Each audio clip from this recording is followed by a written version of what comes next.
Okay, everybody, I know I originally said that I was going to do a unboxing video, but unfortunately the video is longer than 10 minutes and it wasn't able to be uploaded to YouTube, so I have to reshoot a second video of I really wanted to get the unboxing of it, so there's the box. It's unboxed. I've already driven this car once, charged the battery up and drove it once, and this thing is freaking insane fast. I mean, I've had it. I was flying with this thing. The box says 38 miles an hour, but I'm going to disagree on that one and say it goes a little bit faster than that. The body is pretty road rash resistant. You can see I got some scuffs and marks in it.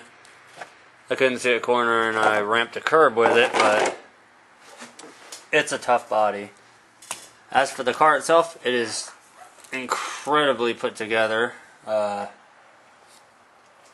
your aluminum rear bulkhead where your motor, everything sits. The adjustment for your gear drive, or belt drive rather. Yeah, I personally think these belts are a little loose, but driving it, I guess the belt just expands out on speed, so it worked really, really good. These tires are hard, but they're still soft enough that they grab extreme traction. Let's see, we're running a Venom 5000 milliamp with the Dean's Ultra adapter, because the car naturally comes with a Dean's Ultra plug. That's what I love about Venom. Do a quick little plug for them, because with all their kits, they always give you all these different connectors. Like this is a standard Tamiya connector.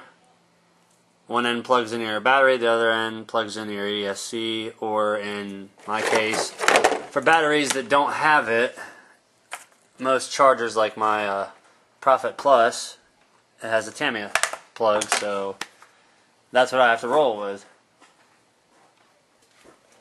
Now, in addition to the car, I also bought a set of 4 of the Ray's 6-spoke Pro Comp drift tires, chrome, 0mm offset, which means they're direct bolt-on for the car.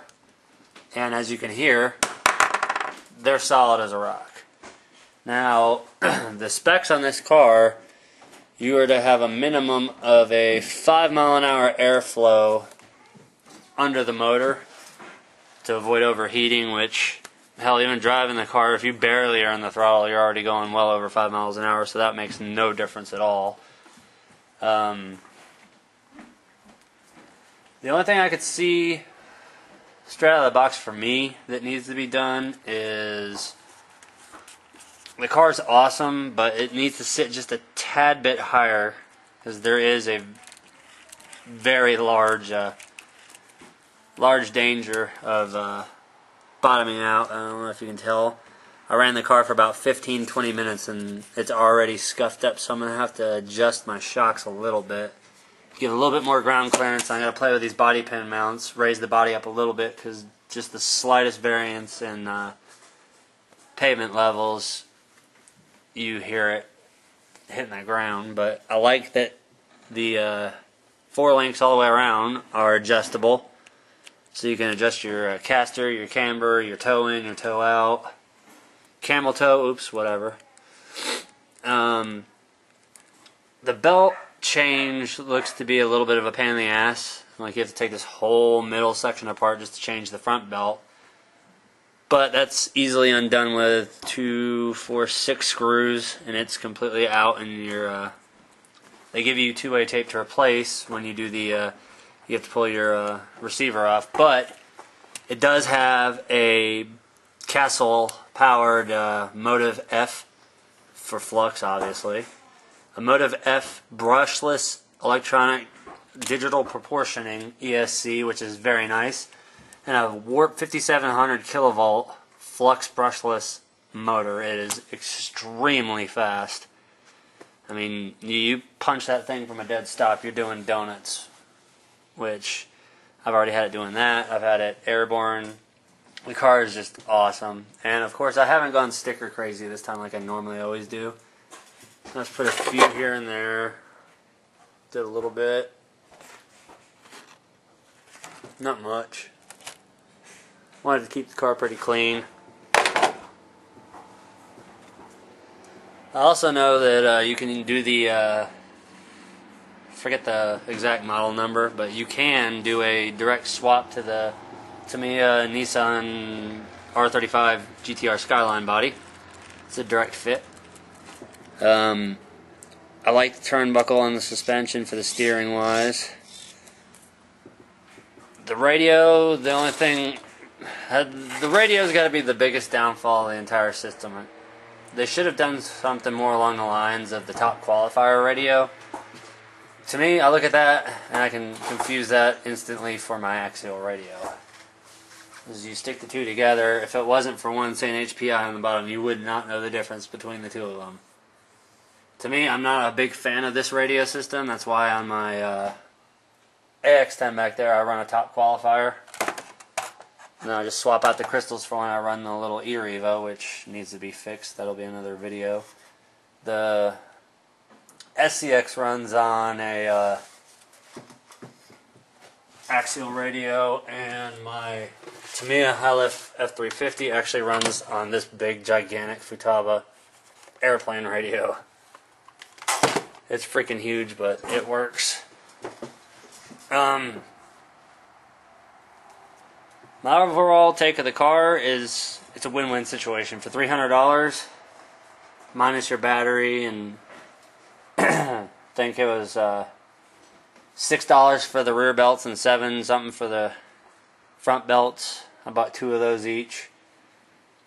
You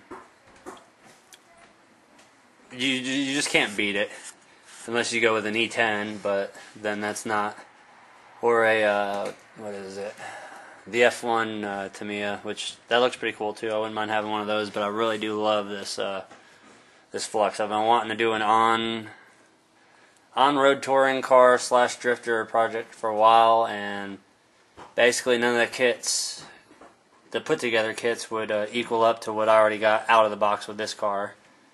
Next video, hopefully I will get an unboxing of, which will be the regular Sprint 2 2010 Camaro body, brushed, because they only make 3 versions of this, I believe, in the Flux. You can get it in the Mustang that I have, a 67 Vet or a 67 Mustang. Of course, I went with New School because getting the 2010 Camaro, it's only right to get a I think it's 2011 Mustang.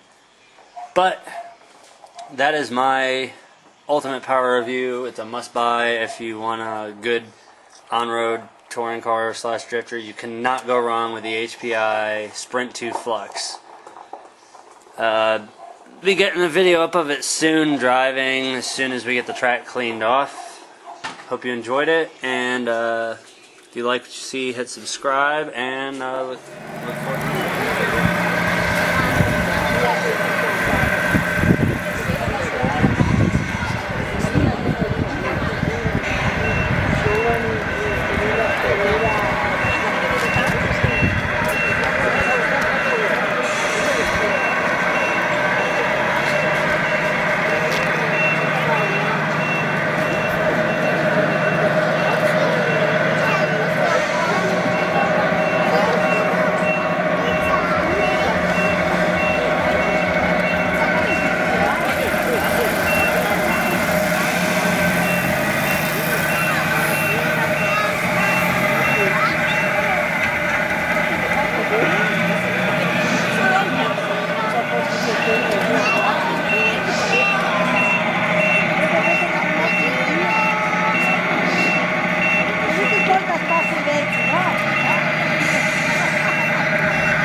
Yeah.